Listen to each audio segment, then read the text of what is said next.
नमस्कार, आप देख रहे हैं इंडिया वॉइस। मैं आपके साथ मोहम्मद गुलरेज कुरैशी। वक्त हो चुका है रिपोर्टर लाइव का, जिसमें हमारे संवाददाता ग्राउंड जीरो से आप तक खबरें पहुंचाते हैं।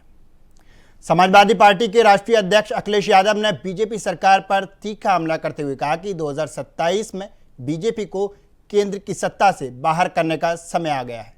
इस पर ज्यादा जानकारी दे रहे हैं हमारे संवाददाता। समाजवादी पार्टी प्रमुख अखिलेश यादव 27 के रण के पहले लगातार बीजेपी पर हमलावर हैं। शिक्षक भर्ती को लेकर और साथ ही साथ रोजगार के मुद्दे को लेकर सपा प्रमुख अखिलेश यादव ने बीजेपी पर निशाना साधा और यह कहा कि बीजेपी को रोजगार और किसानों की समस्याओं से कोई लेना देना नहीं है। दरअसल इन दिनों सपा प्रमुख अखिलेश यादव बीजेपी सरकार पर बेहद आक्रामक नजर आ रहे हैं। आज सपा प्रमुख अखिलेश यादव ने एक पोस्ट एक्स पर डाली और यह कहा कि जिस तरीके से भारतीय गवर्नमेंट यूपी की तरफ से ट्वीट किया गया कि 1,93,000 शिक्षकों की भर्ती होगी, उसे डिलीट कर दिया गया। सपा प्रमुख अखिलेश यादव ने कहा कि इस जुमले से नौजवान काफ़ी आहत हैं। सपा प्रमुख अखिलेश यादव ने यह भी कहा कि यूपी में बेरोजगारी चरम पर है, किसान परेशान हैं, लेकिन बीजेपी को इससे कोई लेना देना नहीं है। सपा प्रमुख अखिलेश यादव ने 27 के रण में जीत की गणित समझाते हुए कहा कि जिस तरह से भर्ती को लेकर एक ट्वीट किया गया, इससे काफ़ी लोग आहत हैं और यही लोग 2027 के रण में बीजेपी को हराने का काम करेंगे। पीडीए फार्मूले का जिक्र करते हुए सपा प्रमुख अखिलेश यादव ने यह भी कहा कि अब पीडीए के लोग बीजेपी सरकार की नीतियों को समझ चुके हैं। बीजेपी की नीतियां जन विरोधी हैं। फिलहाल जिस तरह से सपा प्रमुख अखिलेश यादव ने 27 के रण को लेकर दावा किया है और यह कहा है कि 27 में समाजवादी पार्टी की सरकार बनेगी, यह देखना दिलचस्प होगा कि दावों में कितना दम है, कितनी सच्चाई है। सहयोगी आसिफ के साथ आसिफ बेग, इंडिया वॉइस। वाराणसी से पाकिस्तानी जासूस तुफैल को गिरफ्तार किया गया और साथ ही एटीएफ ने नोएडा से मोहम्मद हारून को अरेस्ट किया है। इस पर ज्यादा जानकारी दे रहे हैं हमारे संवाददाता। पाकिस्तानी जासूसों के खिलाफ एटीएस का एक्शन लगातार जारी है। लगातार पाकिस्तान के लिए जासूसी करने वाले संदिग्धों की गिरफ्तारी भी चल रही है।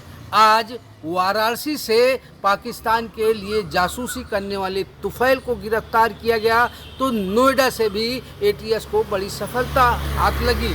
एटीएस ने नोएडा से हारून नाम के शख्स को गिरफ्तार किया है। यह दोनों पाकिस्तान के लिए जासूसी करते थे और साथ ही साथ प्रमुख प्रतिष्ठानों की फोटो भी पाकिस्तानी नंबर पर भेजते थे और साथ ही साथ बाबरी मस्जिद का बदला लेने की भी चैटिंग सामने आई है। दरअसल ऑपरेशन सिंदूर के बाद पाकिस्तान बौखलाया हुआ नजर आ रहा है। इसके बाद पाकिस्तान ने भारतीय सेना में सेंधमारी का मंसूबा पाल रखा है। इस इनपुट पर खुफिया एजेंसी पूरी तरह से अलर्ट मोड पर है। लगातार पाकिस्तान के लिए जासूसी करने वाले व्यक्तियों की गिरफ्तारी भी कर रही है। आज एटीएस ने वाराणसी से तुफैल को गिरफ्तार किया, तो नोएडा से हारून नाम के शख्स को गिरफ्तार किया गया है। यह दोनों पाकिस्तानी नंबरों पर लाल किला, नमो घाट, राजघाट जैसे प्रमुख प्रतिष्ठानों की फोटो शेयर करते थे। इसके अलावा बाबरी मस्जिद का बदला लेने के लिए भी चैटिंग की जाती थी। यह लोग गजवाए हिंद कायम करना चाहते थे। एटीएस ने इन दोनों लोगों से पूछताछ में कई अहम राज भी उगलवाए हैं। फिलहाल जिस तरीके से पाकिस्तान ने मंसूबा पाल रखा है कि भारतीय सेना में सेंधमारी कर बड़ा झटका दिया जाए, लेकिन देश की खुफिया एजेंसी और एटीएस भी पूरी तरह से एक्टिव मोड पर है और पाकिस्तान के लिए जासूसी करने वालों को समय से पहले गिरफ्तार कर रही है। सहयोगी आसिफ के साथ Asif Beg, India voice, Lucknow. Samajwadi party media cell और डिप्टी सीएम ब्रजेश पाठक के बीच चल रही ट्विटर वार अब सोशल मीडिया से सड़कों पर आ गई है। इस पर ज्यादा जानकारी दे रहे हैं हमारे संवाददाता। उत्तर प्रदेश के डिप्टी सीएम ब्रजेश पाठक और समाजवादी पार्टी मीडिया सेल के बीच में ट्विटर पर शुरू हुई वार अब सड़कों पर आ गई है। दरअसल कुछ दिन पहले समाजवादी पार्टी मीडिया सेल ने अभद्र भाषा का प्रयोग करते हुए यूपी के उप मुख्यमंत्री ब्रजेश पाठक को एक ट्वीट किया था और उसमें कहा था कि अपना डीएनए कराइए और उसे सार्वजनिक करिए। उसके बाद में ब्रजेश पाठक ने इसका जवाब भी समाजवादी पार्टी मीडिया सेल को दिया और समाजवादी पार्टी मीडिया सेल ने इसका रिप्लाई भी किया। उसके बाद ब्रजेश पाठक की ओर से एक मुकदमा भी लिखाया गया, लेकिन अब ये जो वार सोशल मीडिया पर चल रही थी ये सड़कों पर आ गई है। राजधानी लखनऊ का ये विधानसभा का चौराहा है जहां पर आप देख सकते हैं कि उत्तर प्रदेश नागरिक परिषद ने एक होर्डिंग लगाई है जिस पर साफ लिखा है कि वर्ग विशेष का तुष्टीकरण, गुंडागर्दी, गाली गलौज, नमाजवादियों के डीएनए की आ गई रिपोर्ट। आपने प्रदेश का कर दिया उपकार, ब्रजेश पाठक जी आपका बहुत बहुत आभार। तो आप देख सकते हैं कि इस तरीके की जो होर्डिंग है ये सभी सरकारी कार्यालय बीजेपी के आसपास अमूमन आधे लखनऊ में इस तरीके के होर्डिंग लगाए गए हैं ब्रजेश पाठक के समर्थन में। जैसा होर्डिंग आप मेरे पीछे देख रहे हैं ऐसा ही होर्डिंग थोड़ी दूर पर आगे और लगा हुआ है। जाहिर तौर पर जो लड़ाई ब्रजेश पाठक और समाजवादी पार्टी मीडिया सेल के बीच में सोशल मीडिया पर चल रही थी, जिसमें उत्तर प्रदेश के मुख्यमंत्री योगी आदित्यनाथ ने भी हस्तक्षेप किया था, मुकदमा दर्ज होता है, ऐसा लगा था कि ये वार समाप्त हो गई है, लेकिन अब ये लड़ाई सोशल मीडिया से सड़कों पर उतर आई है। वीडियो जर्नलिस्ट हमजा अहमद मंसूरी के साथ पुनीत मोहन, इंडिया वॉइस, लखनऊ। मुख्यमंत्री पुष्कर सिंह धामी एक के बाद एक ऐसे क्रांतिकारी निर्णय ले रहे हैं जो भविष्य में उत्तराखंड के मूल स्वरूप को बचाने वाले होंगे। इस बार क्या निर्णय लिया गया है, बता रहे हैं हमारे संवाददाता। मुख्यमंत्री पुष्कर सिंह धामी एक के बाद एक ऐसे निर्णय यहाँ पर ले रहे हैं जो आने वाले दिनों में उत्तराखंड राज्य और उत्तराखंड राज्य के मूल निवासियों के लिए ऐतिहासिक होने जा रहे हैं। ये कह सकते हैं कि जिस प्रकार से राज्य का डेमोग्राफी बदल रहा था, राज्य की डेमोग्राफी बदल रही थी, उसको सुधारने के लिए मुख्यमंत्री पुष्कर सिंह धामी ने बड़ा बीड़ा उठाया। पहले जबरन धर्मांतरण पर सख्त कानून लाने का काम यहाँ पर किया और उसके बाद अवैध मजारों मस्जिदों को तोड़ने की कार्रवाई यहाँ पर शुरू हुई। और अभी कह सकते हैं कि राज्य के ऐसे युवा जो स्वरोजगार की तलाश में हैं, उनके लिए भी नए अवसर देने का काम मुख्यमंत्री पुष्कर सिंह धामी कर रहे हैं। कोशिश यही है धामी सरकार की कि राज्य का युवा सशक्त बन सके, स्वरोजगार से जुड़कर अपनी आर्थिकी को सुधार सके और कोशिश कर सके कि उत्तराखंड राज्य के विकास में अपनी योग्यता, अपना योगदान यहाँ पर दे सके। और लगातार उस दिशा में कह सकते हैं कि मुख्यमंत्री पुष्कर सिंह धामी बढ़ते हुए भी नजर आ रहे हैं, निर्णय ले रहे हैं और उन निर्णयों को इम्प्लीमेंट कराने का काम भी उनकी तरफ से किया जा रहा है। जिस प्रकार से काम हो रहे हैं, जिस प्रकार से निर्णय सरकार की तरफ से लिया जा रहा है, तो ये कहा जा सकता है कि आने वाले दिनों में सशक्त उत्तराखंड की नींव तो बनेगी ही, सशक्त उत्तराखंड तो बनेगा ही, साथ में जो युवा होंगे वो भी सशक्त बनते हुए नजर आएंगे और यही युवा राज्य की दशा दिशा भी बदलते हुए नजर आएंगे। कैमरामैन सुना था तब इंडिया वॉइस। खबर देवरिया से है जहां नकाबपोश बदमाशों ने शादी समारोह में प्रॉपर्टी डीलर की गोली मारकर हत्या कर दी। आखिर क्यों मारी गई गोली, बता रहे हैं हमारे संवाददाता। उस समय अफरा तफरी का माहौल बच गया जिस समय देवरिया में देर रात नकाबपोश बदमाशों द्वारा शादी समारोह में प्रॉपर्टी डीलर राजन यादव उम्र 35 की गोली मारकर हत्या कर दी गई। सनसनीखेज वारदात को अंजाम दिया गया और वही घटनास्थल से अपराधी फरार हो गए। यह बारात कुशीनगर जिले से रामपुर झुरिया से देवरिया के थाना कुकुंदू क्षेत्र के खजरी करौता में अनिल गिरी के घर पर गुरुवार की रात आई थी कि शादी की सभी रस्में निभाई जा रही थी। वहीं दूसरी तरफ आपको बता दें कि जब बाराती भोजन कर रहे थे, बताया जा रहा है कि राजन यादव जब भोजन कर रहे थे कि नकाबपोश बदमाश पीछे से गोली मारकर, जिसके बाद मौके पर भगदड़ मच गई। लहूलुहान हालत में आनंद फानन में घायल को मेडिकल कॉलेज में भर्ती कराया गया, जहां डॉक्टरों ने मृतक को घोषित कर दिया। पुलिस जांच में जुटी हुई है। आपको बता दें परिजनों के तहरीर पर एफआईआर दर्ज कर लिया गया है। पुलिस खोजबीन में छानबीन में जुटी हुई है। देवरिया से बालेंद्र त्रिपाठी, इंडिया वाइज। खबर गाजियाबाद से है जहां प्रशासन एक्शन मोड में है। पिछले 10 महीनों में नगर निगम ने 280 करोड़ की सरकारी जमीन को अतिक्रमण मुक्त कराया है। इस पर ज्यादा जानकारी दे रहे हैं हमारे संवाददाता। उत्तर प्रदेश में अवैध अतिक्रमण पर योगी सरकार के सख्त रुख जारी। योगी सरकार ने सख्त निर्देश दिए हैं कि जो भी प्रदेश में भू माफिया या जो भी अवैध अतिक्रमण कर रहा है उस पर सख्त से सख्त कार्रवाई की जाए। इसी के साथ गाजियाबाद प्रशासन एक्शन मोड पर है। नगर आयुक्त से बात करते हुए नगर आयुक्त ने बताया कि हम लगातार सैटेलाइट मैपिंग के जरिए मॉनिटरिंग की जा रही है और लगातार शासन को रिपोर्ट दी जा रही है। इसी के साथ जो भी गाजियाबाद में अवैध अतिक्रमण करेगा उस पर सख्त से सख्त कार्रवाई की जाएगी। इसी के साथ नगर आयुक्त ने बताया कि करीब 11 महीने में 10 हेक्टेयर जमीन जिसकी लगभग कीमत 270 करोड़ रुपये बताई जा रही है वो कब्जा मुक्त कराई है। गाजियाबाद से मैं प्रथम चौधरी, इंडिया वॉइस, गाजियाबाद। खबर बुलंदशहर से है, जहां पुलिस और गौ तस्करों के बीच मुठभेड़ हो गई, जिसमें एक गौ तस्कर को गोली लग गई। इस पर ज्यादा जानकारी दे रहे हैं हमारे संवाददाता। यूपी के बुलंदशहर में यूपी पुलिस का ऑपरेशन लंगड़ा जारी। मुठभेड़ के बाद पुलिस ने 2 गौ तस्करों को किया गिरफ्तार। आपको बता दूं, बुलंदशहर में सिकंदराबाद थाना क्षेत्र इलाके में पुलिस गुलाबटी रोड पर चेकिंग कर रही थी। कार सवार को पुलिस ने रुकने का इशारा दिया, मगर वह नहीं रुका और भागने लगा और पुलिस पर फायरिंग कर दी। पुलिस ने भी जवाबी कार्रवाई की, जिसमें एक बदमाश को गोली लग गई जबकि दूसरा बदमाश भागने लगा। पुलिस ने दोनों बदमाशों को गिरफ्तार कर लिया। पूछताछ में पता चला कि ये गौ तस्कर हैं। इन पर आधे दर्जन से अधिक मुकदमे अलग अलग थानों में दर्ज हैं। फिलहाल घायल बदमाश को पुलिस ने उपचार के लिए अस्पताल में भर्ती करा दिया गया है और पुलिस अब पूछताछ में जुटी है। सिकंदराबाद सीओ ने बताया है कि ये गौ तस्करी मामले में फरार चल रहे थे, जिसके बाद मुठभेड़ के बाद दोनों बदमाशों को गिरफ्तार कर जेल भेजा जा रहा है। पुलिस मामले की जांच में जुटी है।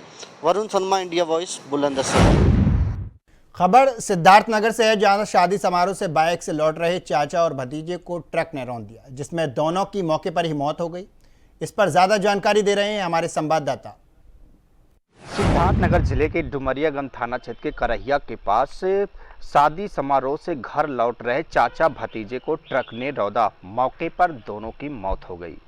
सूचना पाकर मौके पर पुलिस पहुंचती है, सबको कब्जे में लेकर आगे की कार्रवाई में जुट जाती है। आपको बता दूं कि चाचा भतीजा जो कि सगे थे, शादी समारोह से घर लौट रहे थे। घर लौटते समय ट्रक ने उन्हें रौंद दिया और दोनों की मौके पर ही मौत हो गई। ये करहिया के पास की घटना है, जो कि डुमरियागंज थाना क्षेत्र के करहिया के पास की घटना है। मौके पर मौत हुई 2 लोगों की। रो रो के बुरा हाल है परिवार वालों का, जो कि ट्रक ने इस तरह से रौंदा और वो शादी समारोह से घर लौट रहे थे, जिसके कारण उनकी मौत हो गई ट्रक के रौंदने से। सिद्धार्थनगर से राकेश यादव। खबर प्रयागराज से है, जहां यमुनानगर जोन में नाबालिग बच्चे का शव मिला है। शव मिलने से इलाके में सनसनी फैल गई है। इस पर ज्यादा जानकारी दे रहे हैं हमारे संवाददाता। पूरे इलाके में एक मासूम बच्चे का शव मिलने के बाद सनसनी फैल गई। दरअसल ये बच्चा अपने घर से मवेशियों को चराने के लिए निकला था, उसके बाद से ये लापता हो गया था। सुबह में इसकी लाश उस इलाके में मिली। इसके बाद तरह तरह की चर्चाएं होने लगी। हालांकि पुलिस ने शव को कब्जे में लेकर के पोस्टमार्टम के लिए भेज दिया है। तमाम पहलुओं पर पुलिस जांच करने की बात कर रही है। ज़ाहिरी तौर पर उसके जिस्म पर कोई चोट के निशान नहीं मिले, ऐसा पुलिस की तरफ से कहा गया है। लेकिन ये घटना या दुर्घटना क्या है, इसकी जांच कर रही है। बच्चा आखिर लापता होने के बाद कैसे उसकी मृत्यु हुई है, इसके पीछे कोई साजिश तो नहीं। इन तमाम बिंदुओं पर ज़रूर पुलिस अब जांच कर रही है। लेकिन परिवार का रो रो कर बुरा हाल है। मासूम बच्चे की इस तरह से मौत की खबर, इस तरह से शव मिलना उनके लिए भी पहेली बना हुआ है। पुलिस उनकी तहरीर भी ले रही है और उनके बताए जो लोग या कोई शिकायत है उस पर भी अब जांच करने की बात करें। फिलहाल अब इस घटना का कैसे क्या खुलासा होता है इसका इंतज़ार करना पड़ेगा। लेकिन इतना ज़रूर है कि एक मासूम बच्चे की मौत कैसे हुई, इसके पीछे क्या रहस्य है, इसका रहस्य ज़रूर खुलना चाहिए। शोएब भी, इंडिया वॉइस, प्रयागराज। खबर मथुरा से है, जहां बांके बिहारी मंदिर कॉरिडोर का मामला एक बार फिर सुप्रीम कोर्ट पहुंचा है। इस पर ज्यादा जानकारी दे रहे हैं हमारे संवाददाता। सुप्रीम कोर्ट द्वारा वृंदावन ठाकुर बांके बिहारी मंदिर कॉरिडोर को लेकर एक फैसला दिया गया था और आदेशित किया गया था कि 5 एकड़ भूमि जिस पर कॉरिडोर बनना है वो मंदिर निधि से ही 5 एकड़ भूमि खरीदी जाएगी, जिसको लेकर तमाम जो वृंदावन के लोग हैं उनमें जो है एक असंतोष व्याप्त हो गया और उनका कहना था कि हम लोग बेरोजगार हो जाएंगे।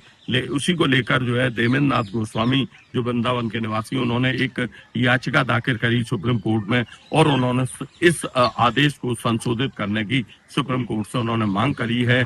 उनके वकील अमितानंद तिवारी ने कहा है कि सुप्रीम कोर्ट अब इस पर इनकी याचिका को सुनने के लिए तैयार हो गया है, उसको जो है सूचीबद्ध किया जाएगा और सुप्रीम कोर्ट की में जो याचिका डाली गई है उसको सुनने के लिए सुप्रीम कोर्ट तैयार हो गया है। अब देखते हैं कि सूचीबद्ध होने के बाद में सुप्रीम कोर्ट इस पे क्या आदेश करता है। इंडिया वॉइस के लिए मैं मोहम्मद फारूक, मथुरा।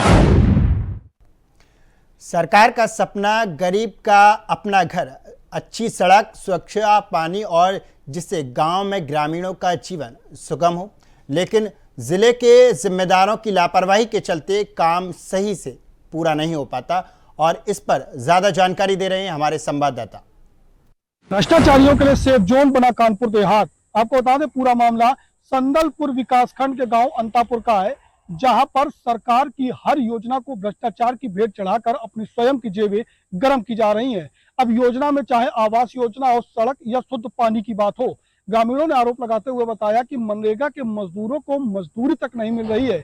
उनके काम करने वाले मजदूर दूसरे हैं और खातों में जिनके तनख्वाह जाती है वो लोग दूसरे हैं, जिन्हें मजदूरी से कोई वास्ता ही नहीं है। ग्रामीणों ने बताया कि आवास योजना के नाम पर भी 20-20 हजार रुपए की वसूली की जा रही है। गांव में सरकारी हैंडपंप तो लगे हैं, लेकिन उनसे पानी नहीं निकलता है और मरम्मतीकरण के नाम पर उनसे पैसा निकाला जाता है, जिसका बंदरबाट होता है। ग्रामीणों ने आरोप लगाते हुए यह भी बताया कि गांव में करीब 100 लोगों को शौचालय मिलने की लिस्ट है, लेकिन किसी के भी घर में कोई शौचालय नहीं बना है। सभी का पैसा निकालकर आपस में बंटवारा कर लिया गया है। ग्राम प्रधान और सचिव सहित रोजगार का यह मकड़ जाल फैला हुआ है। कम शब्दों में अगर कहें तो ग्राम प्रधान, सचिव और रोजगार मिलकर ऑपरेशन भ्रष्टाचार अंतापुर गांव में चला रहे हैं। वहीं ग्रामीणों ने बताया कि गांव के बाहर लोगों की सुविधा के लिए एक अंत्येष्टि स्थल का निर्माण चल रहा था, जिसकी लागत करीब 28 लाख रुपए है। 3 बार पैसा निकाला गया है, लेकिन पूरा तैयार होने से पहले ही वो जर्जर स्थिति में पहुंच गया है। अब देखना यह होगा कि आखिर कानपुर देहात के जिम्मेदार इस पूरे मामले को किस तरीके से सुध लेते हैं और इन तीनों भ्रष्टाचारियों पर किस तरह की कार्रवाई करते हैं। कानपुर देहात से गौरव शुक्ला, इंडिया वॉइस। खबर हरदोई से है, जहां टायर की 5 दुकानों में भीषण आग लग गई। कड़ी मशक्कत के बाद आग पर काबू पा गया।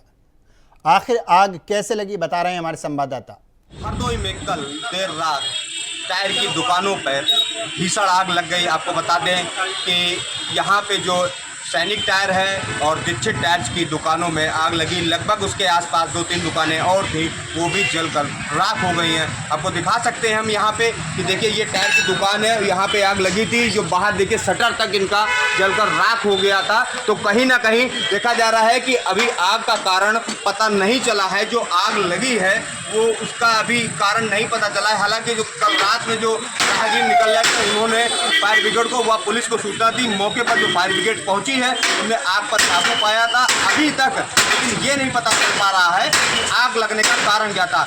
लेकिन इन दुकानों में लगभग कई लाखों का नुकसान हो चुका है। अब ये देखना होगा कि आखिरकार आग किसने लगाई और आग लगने का कारण क्या था। हरदोई से आनंद त्रिवेदी, इंडिया वॉइस। खबर हमीरपुर से है, जहां घर में सो रहे दंपत्ति पर अज्ञात हमलावरों ने धारदार हथियार से जानलेवा हमला कर दिया। आखिर क्यों किया गया हमला, बता रहे हैं हमारे संवाददाता। घाट में उस समय दिल दहलाने देने वाला मामला सामने आया कि जब पति पत्नी और उसके बच्चे सो रहे थे, उसी बीच हत्यारा मौके पर पहुंचता है और पत्नी की हत्या कर देता है, धारदार हथियार से हत्या कर देता है। इसके बाद पति के ऊपर भी वार करता है, पति घायल हो जाता है। इसके बाद जब उसकी जो बच्ची है 3 साल की, वो शोर मचाती तो हत्यारा मौके से फरार हो जाता है और उनके परिजन मौके पर पहुंच जाते हैं। जैसे ही देखते हैं कि उसकी पत्नी धारदार हथियार से जो हमलावर है उसने घायल कर दिया था, इसके बाद जैसे ही उसको हॉस्पिटल ले जाते हैं तो डॉक्टर द्वारा मृतक घोषित कर दिया जाता है और पति की हालत ज़्यादा नाजुक हो जाने के कारण उसको मेडिकल कॉलेज उड़ई भेज दिया जाता है। और मौके पर डॉग उसका टीम और पुलिस अधीक्षक दीक्षा शर्मा मौके पर पहुंचते हैं और बारीकी से जांच करते हैं। जांच करने के बाद वहां पर जो बैरिकेडिंग कर दी जाती है जहां पर हत्या होती है। इसके बाद अभी 2 घंटे पहले डीआईजी भी पहुंचे हैं और मौका मुआयना कर रहे हैं और जो हत्यारा उसकी तलाश भी की जा रही है। इंडिया वॉइस से रुपेश गुप्ता, हमीरपुर। खबर मैनपुरी से है, जहां खनन माफियाओं के हौसले बुलंद हैं। खनन की सूचना पर पहुंचे अधिकारी को खनन माफिया ने जान से मारने की धमकी दी। इस पर ज़्यादा जानकारी दे रहे हैं हमारे संवाददाता। मैनपुरी जिलाधिकारी ने खनन माफियाओं के विरुद्ध कड़ी कार्रवाई किए जाने के आदेश जारी कर दिए हैं। कुछ इंडिया वॉइस की खबर ने प्रमुखता से इसको प्रकाशन किया था, जिसमें खनन माफिया होमगार्ड के साथ मारपीट कर रहे हैं और जो खनन अधिकारी हैं शिव दयाल सिंह, उनके साथ उनकी गाड़ी पर भी हमला करने का उन पर प्रयास किया था, जिसका सोशल मीडिया पर वीडियो वायरल हो गया। जिसके बाद जिलाधिकारी अंजनी कुमार सिंह ने शुक्रवार को इस मामले को संज्ञान लिया है और खनन माफियाओं के विरुद्ध कठोर कार्रवाई करने के आदेश किए हैं। 24 घंटे के अंदर जो भी खनन माफिया हैं और जो ट्रैक्टर्स, ट्रॉली और जेसीबी उसमें यूज किए गए हैं, सभी को हिरासत में लिया जाएगा और उनके विरुद्ध जल्द से जल्द कठोर कार्रवाई की जाए। पूरे जिले में जो खनन हो रहा है उस पर भी विराम लगाया जाएगा और ऐसे जो दबंग हैं उनके विरुद्ध एक अलग धारा और उनको जेल भेजते हुए कठोर कार्रवाई की जाएगी। जिला प्रशासन के अधिकारियों के साथ जिस तरीके की अभद्रता की जा रही है, जिलाधिकारी ने साफ तौर से इस पर निंदनीय जो है उस पर कठोर नाराजगी जाहिर की है और कहा है कि जो थाना अध्यक्ष हैं उन पर भी जल्द से जल्द इस पर एक्शन लें और अपने क्षेत्र में जो हो रहे अवैध खनन पर विराम लगाएं। मैनपुरी से इंडिया वॉइस के लिए खबर सीतापुर से है, जहां खूंखार बाघ के हमले से किसान गंभीर रूप से घायल हो गया। इस पर ज्यादा जानकारी दे रहे हैं हमारे संवाददाता। खूंखार बाघ की दहशत थमने का नाम नहीं ले रहा है। ताजा मामला जनपद सीतापुर के कोतवाली लहरपुर क्षेत्र का है, जहां खेत में काम करने गए किसान पर खूंखार बाघ ने हमला करके उसे घायल कर दिया। शोरगुल सुनकर मौके पर पहुंचे किसानों ने घायल किसान को आनंद फानन में सीएचसी में भर्ती कराया, जहां उसका इलाज किया जा रहा है। जिसकी सूचना मिलते ही मौके पर पहुंची पुलिस और वन विभाग की टीम ने कॉम्बिंग करते हुए ग्रामीणों को सचेत रहने की हिदायत दी है। अब सवाल उठता है कि बीते लगभग 2 महीने से लगातार खूंखार बाघ की दहशत बनी हुई है, जिसके चलते ग्रामीण और किसान अपने खेतों में काम करने से जाने में कतरा रहे हैं। अब ग्रामीणों की माने कि लगातार वन विभाग को सूचित किया जाता है कि कहीं ना कहीं खेतों में बाघ दिखाई दे रहा है और लोगों में दहशत का माहौल पैदा हो जाता है, लेकिन वन विभाग है कि पुख्ता कदम ना उठाने के चलते हर दिन किसानों पर खूंखार बाघ के द्वारा हमला कर उन्हें घायल किया जा रहा है। अब देखने वाली बात होगी कि वन विभाग किस प्रकार से इस खूंखार बाघ को अपने कैद में लेती है और ग्रामीणों को दहशत से मुक्त कराती है। सीतापुर से इंडिया वॉइस के लिए नंद किशोर। खबर अलीगढ़ से है, जहां ताला कारोबारी के घर में पत्नी को बंधक बनाकर लूट करने वाले बदमाशों के साथ पुलिस की मुठभेड़ हो गई। इस पर ज्यादा जानकारी दे रहे हैं हमारे संवाददाता। शुक्रवार की सुबह तड़के लगभग 4 बजे पुलिस मुठभेड़ के दौरान पुलिस के द्वारा 2 शातिर बदमाशों को गिरफ्तार किया है। आपको बता दें कि मथुरा रोड पर सुबह सवेरे पुलिस मुठभेड़ में 2 शातिर बदमाशों को पुलिस के द्वारा गिरफ्तार किया। इधर पुलिस पर फायरिंग की गई, जिसके बाद जवाबी कार्रवाई में पुलिस के द्वारा फायरिंग की गई और इस फायरिंग के अंदर शातिर बदमाशों के पैरों में गोली लगी, जिसके चलते वे दोनों शातिर बदमाश घायल हो गए, जिनको उपचार के लिए अलीगढ़ के जिला अस्पताल मलखान सिंह पुलिस के द्वारा लाया गया, जहां डॉक्टरों के द्वारा दोनों घायलों को प्राथमिक उपचार देने के बाद मेडिकल कॉलेज के लिए रेफर कर दिया। आपको बता दें कि बुधवार की रात्रि नगर कोतवाली क्षेत्र में एक घर में अज्ञात नकाबपोश बदमाशों के द्वारा डकैती और लूट की वारदात को अंजाम दिया गया था, जिसमें नकाबपोश बदमाश वहां लगे सीसीटीवी कैमरे में कैद भी हुए थे। जिसके बाद अज्ञात नकाबपोश बदमाशों के द्वारा घर में रह रही एक महिला को बंधक बनाकर लूट की वारदात को अंजाम दिया गया था, जिसमें कुछ सोने चांदी के आभूषण और नकदी लूट कर अज्ञात बदमाश मौके से फरार हो गए थे। इधर नगर कोतवाली पुलिस और इंटेलिजेंस विंग्स की संयुक्त टीमों के द्वारा कार्रवाई करते हुए सुबह तड़के मुठभेड़ में 2 शातिर बदमाशों को गिरफ्तार किया गया, जिसके बाद जानकारी देते हुए पुलिस के द्वारा बताया गया कि ये वही 2 बदमाश हैं जिनके द्वारा एक घर में महिला को बंधक बनाने के बाद घर में लूट की वारदात को अंजाम दिया गया था। इधर पूरे मामले में एएसपी मयंक पाठक के द्वारा जानकारी देते हुए बताया गया, बीते दिन एक घर में महिला को बंधक बनाने के बाद अज्ञात 5 नकाबपोश बदमाशों के द्वारा लूट की वारदात को अंजाम दिया गया था। खबर जौनपुर से है, जहां ट्रक ने बाइक को जोरदार टक्कर मार दी, जिससे बाइक सवार की मौके पर ही मौत हो गई। इस पर ज्यादा जानकारी दे रहे हैं हमारे संवाददाता। एक बार फिर तेज रफ्तार की कहर देखने को मिली।